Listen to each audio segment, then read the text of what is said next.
Live program is sponsored by HealthQuest. It's HealthQuest Radio. It's Dr. David Kolbaba on AM 560. The Answer. God bless Texas as I'm crying from my liberal state. Can someone tell me why people are up in arms over the Texas COVID mandates being lifted? Is it because you're pissed people have freedoms again? Lifting state restrictions and mask mandates is based on data, and what's oh so wonderful about this decision to reopen is that each individual can have their own personal responsibility when it comes to their health. Just like how you preach my body, my choice every time you take a breath. If you still want to wear a mask, or 5, you can. Personally, I like breathing in oxygen. But if that's not your thing, no one is forcing you. Too much moral superiority is being thrown around. Texas didn't make it illegal to wear masks, but people now have a choice, your favorite word, on how they manage their health. And if you're still concerned, much like abstinence to avoid pregnancy, you are free to fully protect yourself by social distancing and not engaging in any risky behavior. Though let's stop pretending that wearing a mask to walk 6 feet to your table just to take it off is actually doing anything. Let's not forget that it's not the job of the government to care for you, it's the job of the individual. It's HealthQuest Radio. It's Dr. David Kolbaba on AM 560. The Answer.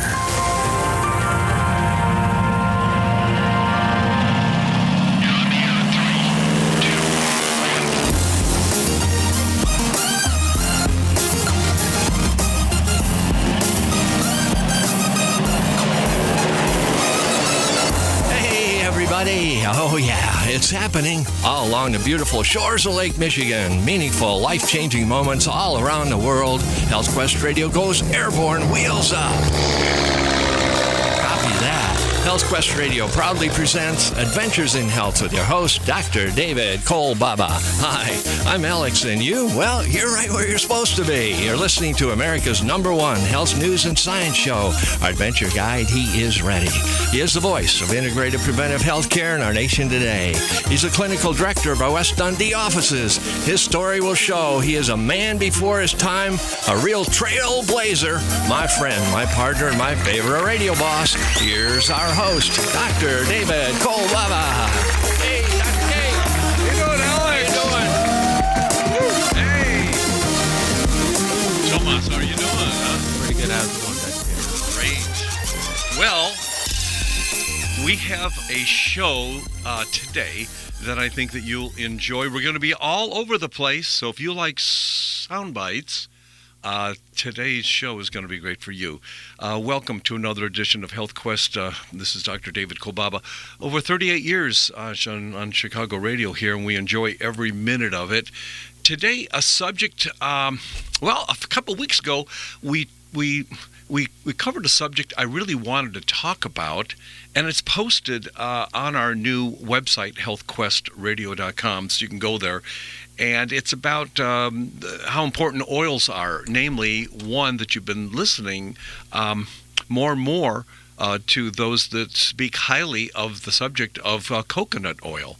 And I when I mentioned doing the show on it, because it doesn't seem to be too exciting, but it really is a very interesting subject when it comes to the oils that we eat and how it relates to not only our personal health, but also, I believe, to longevity. And who among us, don't want to live a long life, but really a healthy life along the way. But today, in contrast with that show, the one that I wanted to do for years and I never got to it, and then I did, today's show, some of the subject I don't want to talk about, but I know I need to.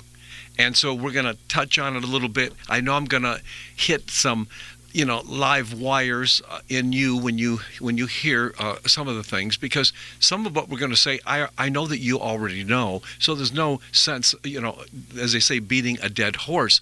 But today's title of the show is When Stress and Fear Travel Together. When stress and fear travel together. Interesting when the two come together, what happens inside our body, the phenomena that occurs, the confusion. And it really steals from every living cell in our body when stress and fear travel together. Not all COVID fears, and that relates to the subject, I don't want to talk about COVID. I don't want to talk about it, because that's all everybody's doing is talking about it. And there's so much conflict involved on the subject of COVID now. And it actually kindles the fire between stress and fear. But I believe that some of our fears, some of our COVID fears, are justified. Did you know that over 25% of our military do not want the vaccine? And higher percentages of health workers around the world share the same fears and apprehensions regarding the taking of any of these quote-unquote vaccines, with none of them really strictly defined as a vaccine. So you need to know that. And I know, as you know, your instincts will tell you that they've been baiting and switching when it comes to terminology. We were all focused on the flat line, focused on the respirators, focused on the hospital beds. We're just all focused. And then way in the distance, we were going to try to get the vaccine up. And so now as I hear it on just about every news media outlet, it's all about the vaccine. And by the way, if I was to do a show on COVID that I wanted to do, I would say it's not all about the vaccine. But yet, you see, the people that help us focus our attention on such things in the news want to focus our attention on what their narrative is. Now, am I saying that all aspects, all attributes of the vaccine are all in question? No, but I would say a substantial number of the information points that we're getting from all the companies, including our own government, is suspicious to me. And when you see the wordsmithing that goes on, where we really don't call it what it is, we change the words a little bit, and that's been happening all through the COVID crunch as well. Here's one that just came up over the last few weeks. The viruses, and I talked about this way back in the early summer when I noticed that the virus was mutating. And all viruses and bacteria, all of them mutate, but they can mutate faster when we start kicking them in the pants, kind of like shaking up the hornet's nest. And I believe that that's what we were doing, and I believe that in a sense that that's what this vaccine is going to do as well. So this thing has been mutating all along the way. Now, some people in the science community say that if we had let this thing sweep through us, we would have been done with it by now. So whatever would have happened, whatever ravages would have happened, we would have seen whatever we were going to see, and then we'd be done with it. But when we play with it, when we do what we can, in a sense, to protect ourselves from this virus, then it has a chance to percolate, if you will. And the generational time of bacteria and viruses are very quick, as you know, very rapid. And in the human being, it takes 10 to do anything about us changing our genetic defense against these microbes. But the whole point that I'm getting to is how we're switching the words around, kind of like creating a hyperbole, if you will, and it really doesn't relate to science, although some people in the media say that they're following the science, and I'm seeing a lot of dead ends. I'm wondering why right at the beginning we weren't told to get outside. Why we were told to shut down and get inside.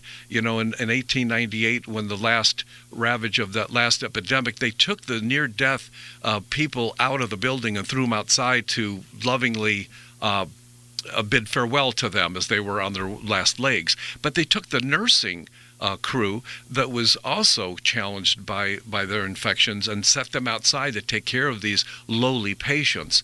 And it was about a 47% change of venue, change of condition for the people they put outside. Now, why we didn't hear our leaders tell us to get outside, why we were told to, anyhow, I don't want to go into this. I didn't want to talk about this today, but we're starting to change the words around so that we don't feel the feeling we'd get if we use our instincts. So the fact is, these viruses are mutating. Now, if you've watched any sci-fi movies or any mystery or whatever else that you like to listen to, you know what a mutation is. It ain't all good. A mutation is all bad. Well, wait a minute, the people above there, we don't want to use the word mutation because we know the connotation of the mutation.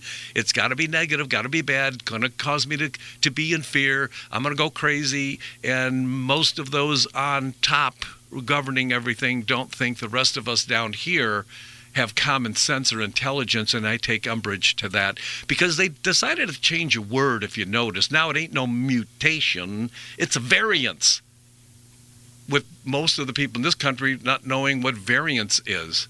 It started using the word variance, and it smoked up the room with ambiguity. You see, the virus is going through a variance. Oh, okay. Well, I'm still waiting for the vaccine. And I'm not sure what the variance is, but I'm sure it's probably not a bad thing. We wouldn't want to use the word mutation, see, because that's volatile. Creates the brain to start thinking, so that you got to react, and then you start taking responsibility for yourself. And of course, people above really don't want us to do that. And so the confusion continues to go on, even when it comes to showing up at a fast food restaurant or a coffee shop. And the dialogue goes something like this when the person on the other side of the window tells you have to have a mask on. Hi. You have a mask? No, I don't. I can give you one. You can give me one? I can give you one. Why do I need you to wear a mask. So you can hand me a mask, I can hand you one, yeah. but you can't hand me the drink without a mask? You've got to wear a mask. How does that make any sense? That's what I just need you to wear a mask. Do you mind? Well, if you can hand me a mask, why can't you just hand me the drink? I can hand you the mask. So he can hand me a mask, but he can't hand me my drink.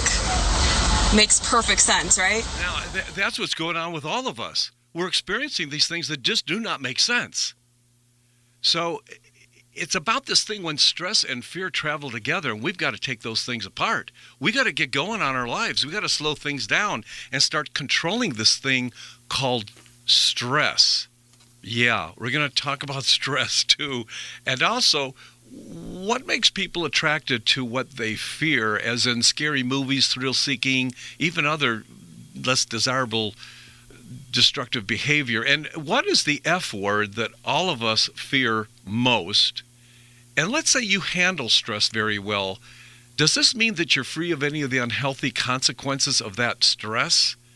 And the question, too, is what raises colorectal cancer risk? It's on the rise, and most of us wouldn't know unless a relative had it, but yet there's more cases of colorectal cancer than there's ever been before. And you wonder, how does that happen?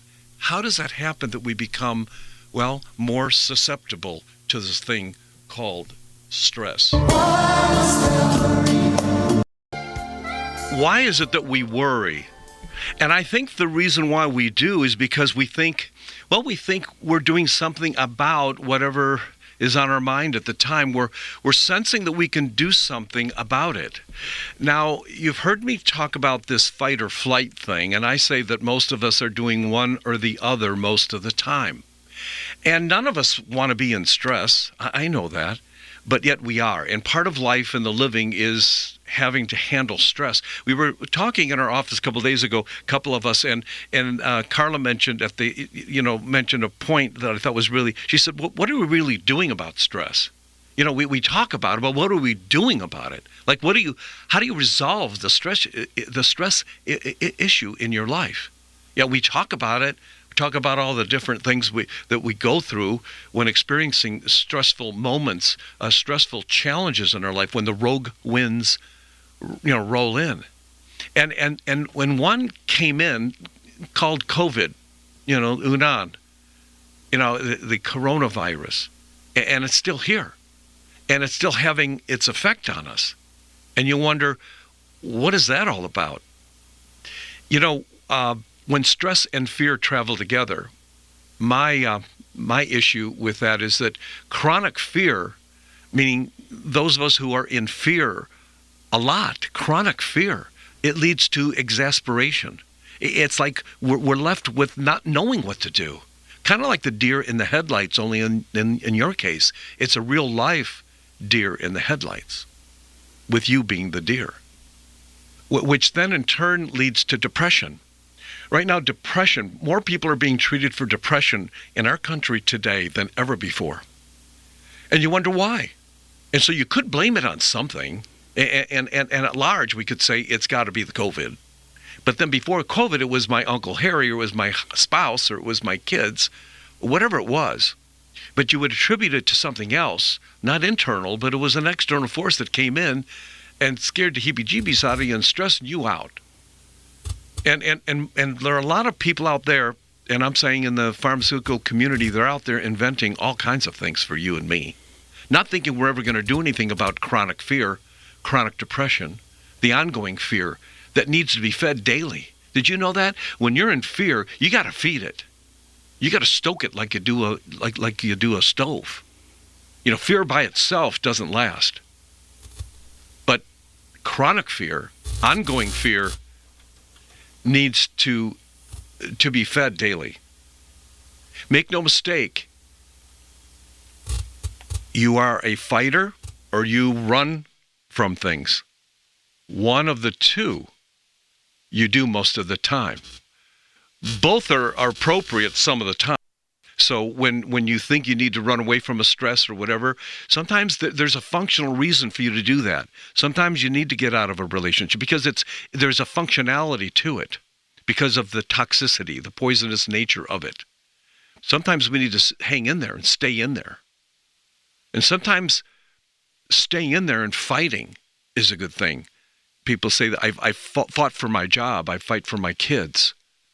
And sometimes fighting is destructive. We have an adrenal stress index test I want to tell you about, and I may not be able to get back to it, so because I'm prone to do that. I roll along here and I don't come back. It's called the adrenal stress index test. And what we're able to do is make an assessment of you and your present situation, your present life right now, COVID, no COVID. It allows us to see how you're handling this thing called stress. And one of the best ways that we can help determine how best to help you in this area of stress is to do the testing first to make the assessment and see where the stress is coming from. Is it coming from inflammation? Is it coming from something in your brain? Is it coming from a lack of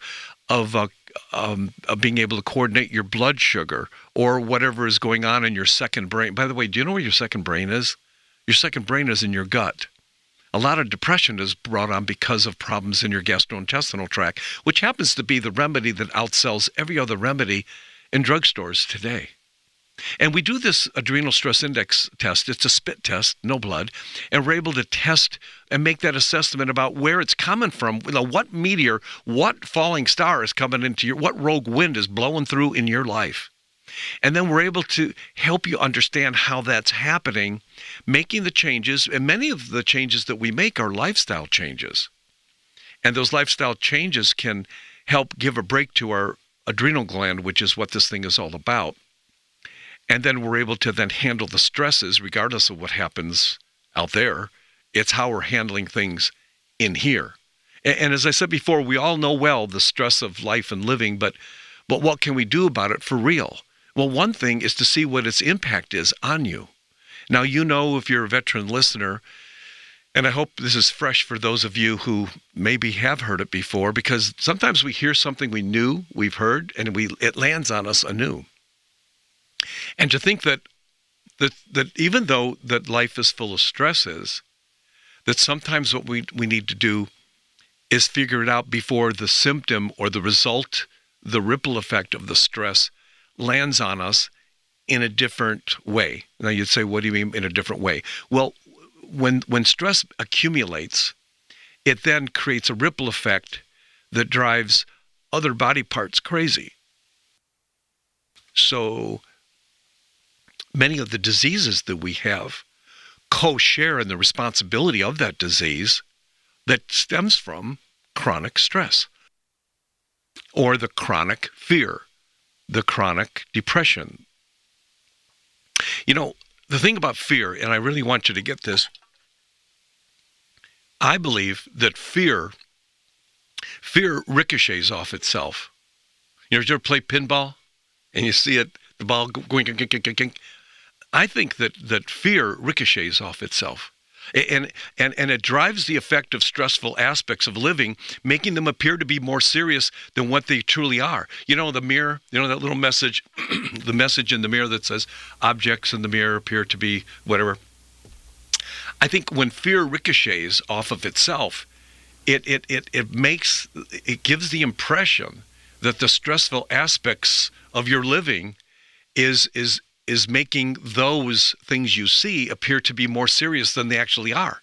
And it dramatizes things within your mind. And when that gets a churning away, the reality of your fear becomes more apparent to you as you trust the fear instead of the fact of what's really going on there. Because fear in its functional state is there to protect us from dangers. That's the reason why we should have fear to the good side of things. To be fearful in a dysfunctional realm means that you need to be convinced of the feeling of fear and being convinced of the feeling of fear is the feeling that convinces the fearful individual to give credence to the fear. In other words, you go for the feeling. People who fear most are people who believe in the fear, not the fear, but the feeling of the fear. They're so convinced of the feeling of their fear, the feeling of the fear overwhelms them. And the feeling is what they believe in.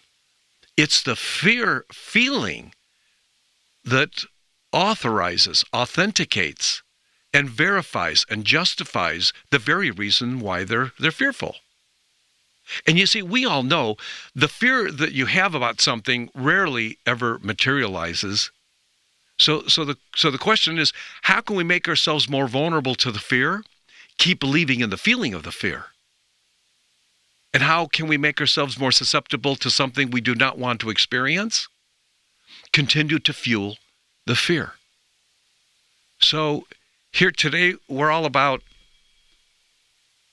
doing something, maybe playing music that is more calming to us. And I think we need to do that. Just take a moment. You could take a moment right here and just stop fueling the fear.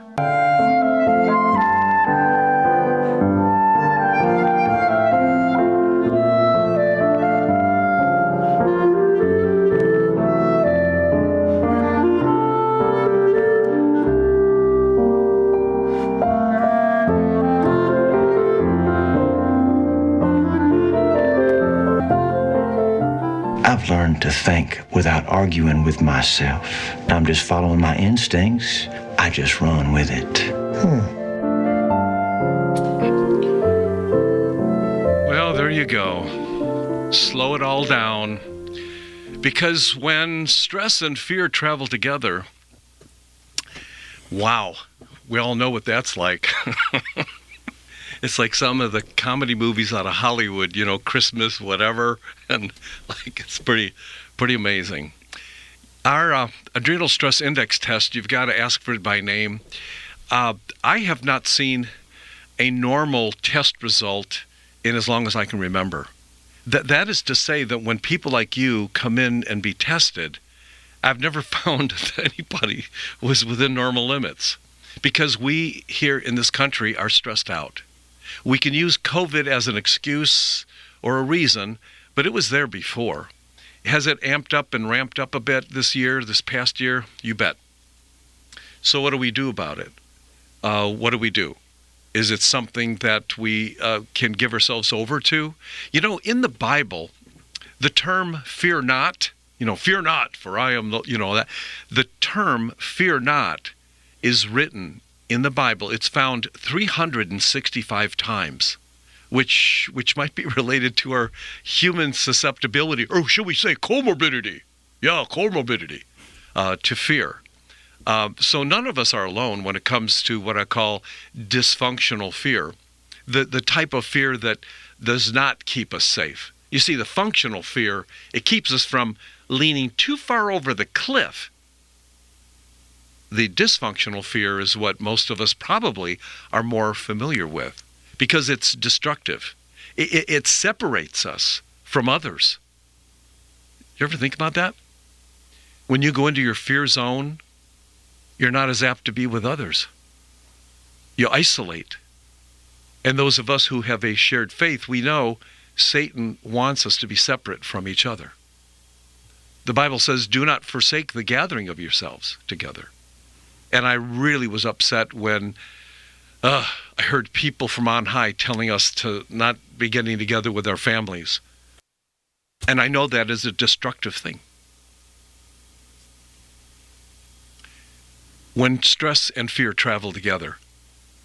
And I got to talk to you, and I'm among the group that I'm going to talk about, those of us who can handle stress.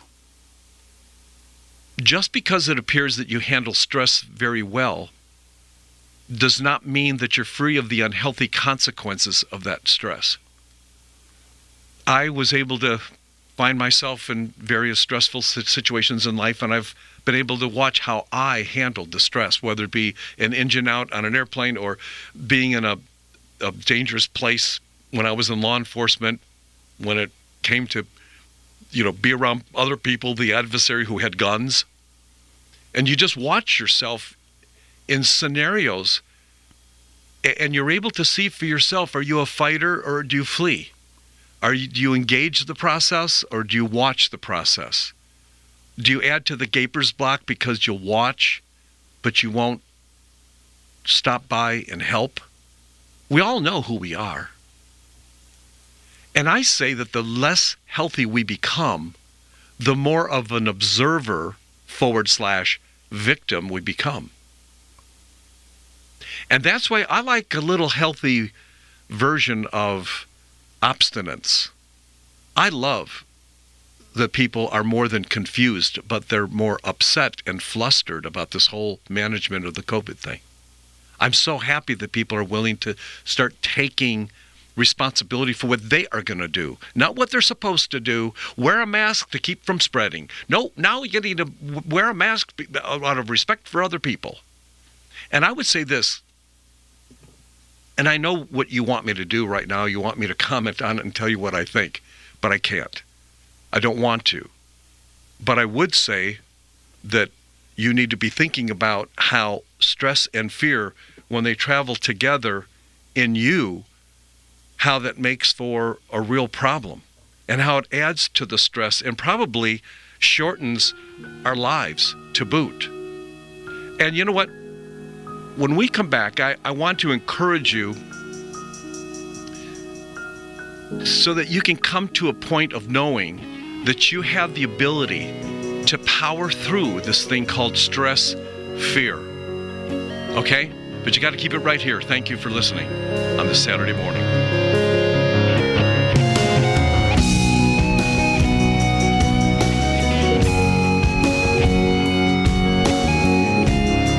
All of our radio show podcasts are available in the iTunes Store. Look under Adventures in Health. Download us on your iPod and take us with you. Go to healthquestradio.com. Let's do it.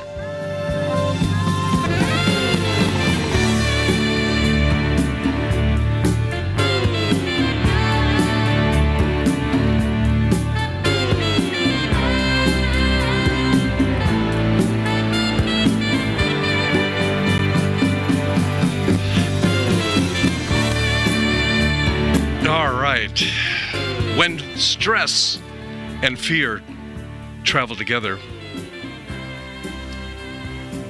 there's a verse, 2 Timothy, 1st chapter, 7th verse. It says, God has not given us over to fear.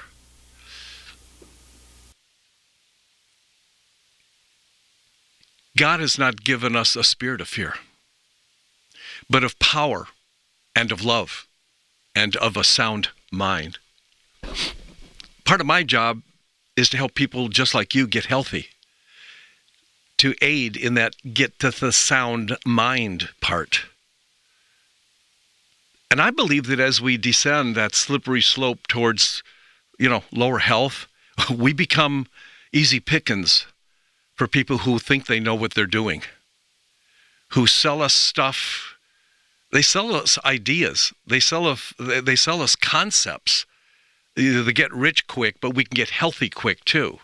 But then I'm wondering, what about all the people, including Rush Limbaugh, freshly dead, who have the money and they die early? That kind of, doesn't that say to you, even those of us at the lower strata of health where we don't have our brains thinking, straight all the time, isn't that simple enough to basically say that if they're not, if the rich, if they're not the oldest among us, what does that mean for people like you and I? I mentioned that the Bible literally states the term fear not over 365 times.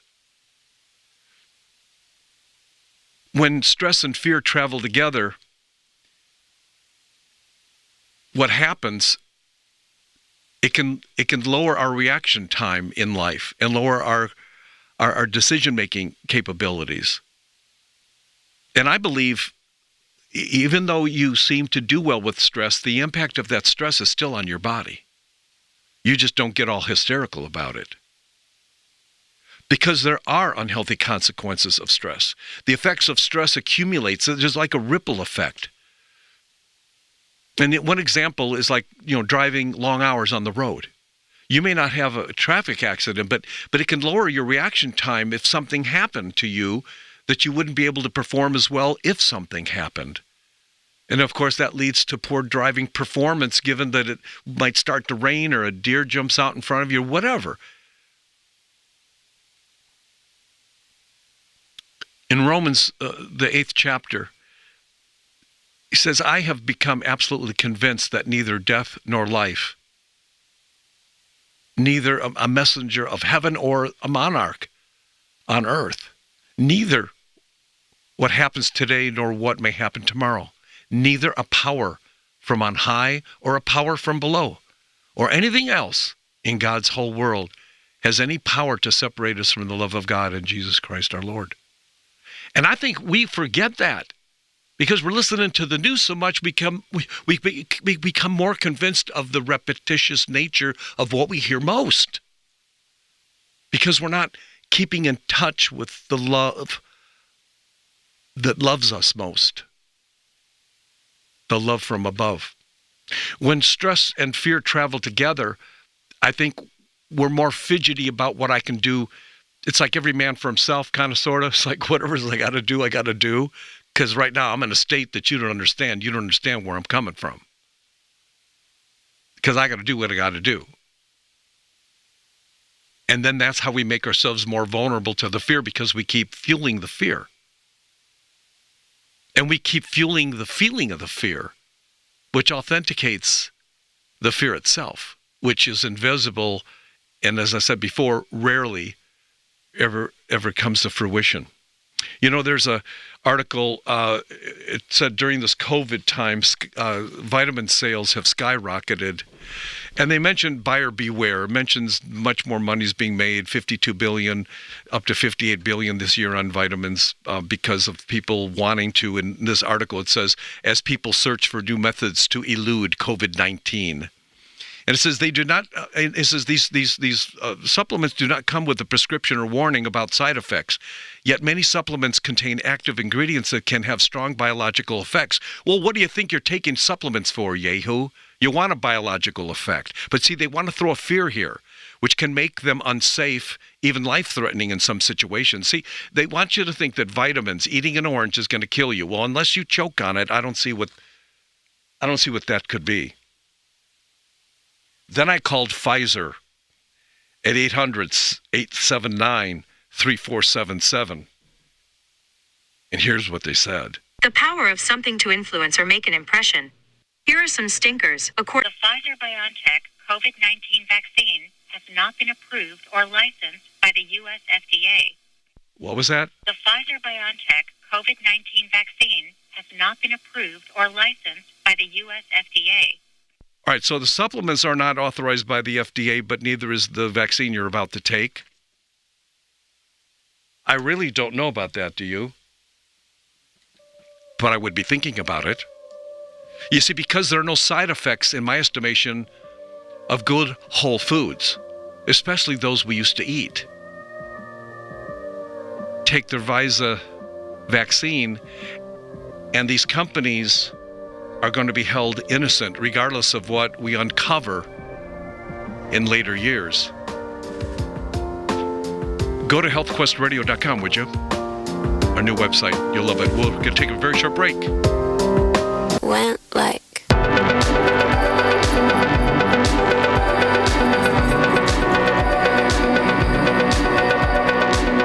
You are ready to be taught the new way. All right, we're back on a Saturday morning. No mistake that you have tuned in to our show today. When stress and fear travel together, that's the deal. Tobias and I were talking during the break here, and, I do want you to be careful when it comes to nutritive supplements. You can mention... Yeah, just there's a lot of genetically modified vitamins out there. Exactly. And I saw a commercial on TV yesterday, and here's what they said. Vitamin C. It says their vitamin C lasts 24 hours. And of course, you would want it to do it. It probably costs $1 maybe, and it lasts for 5 days maybe. So I'll buy that one too. Well, it just so happens that vitamin C, you don't want it to last all day. And I'm not sure why they think they want to sell it as such unless they play on your ignorance, which is a big part of what's been going on in this whole COVID thing right from the beginning.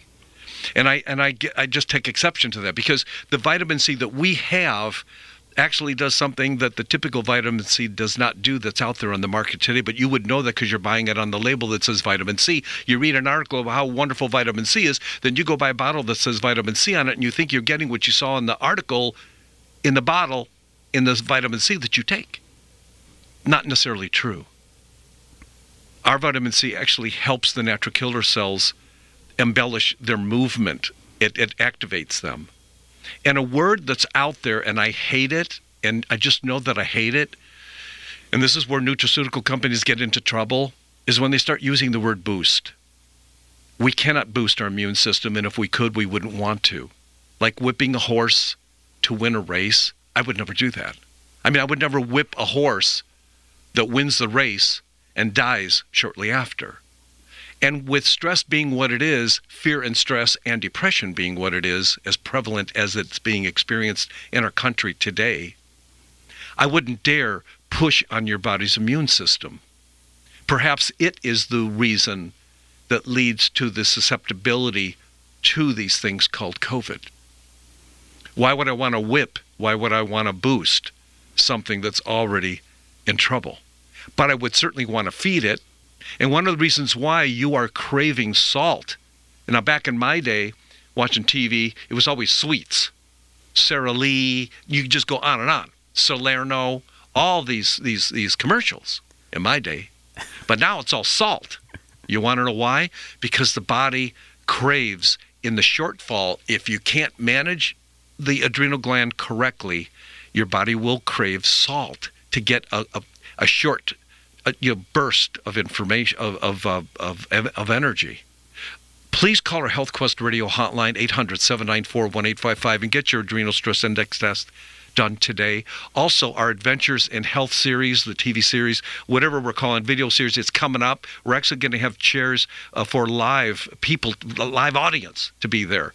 You got to make that reservation by calling 800-794-1855. That's 800-794-1855. Again, go to our new website, healthquestradio.com. You will love it. It's mobile friendly. It's as easy to see it and view it on your phone as it is on your computer. We've got both of those articles today posted in our Hot Topics section, actually on the front page. But right now, maybe it's about making that phone call, reserving your adrenal stress index test because you're stressed, because you know it, and because you want to do something about it. It's not about talking about it, knowing it's there, and hemming and hawing and whining about it, and then going to some other doctor compartmentally who's going to give you an antidepressant or anti-anxiety drug, which that's not it. No more than statin is the perfect solving entity for high cholesterol.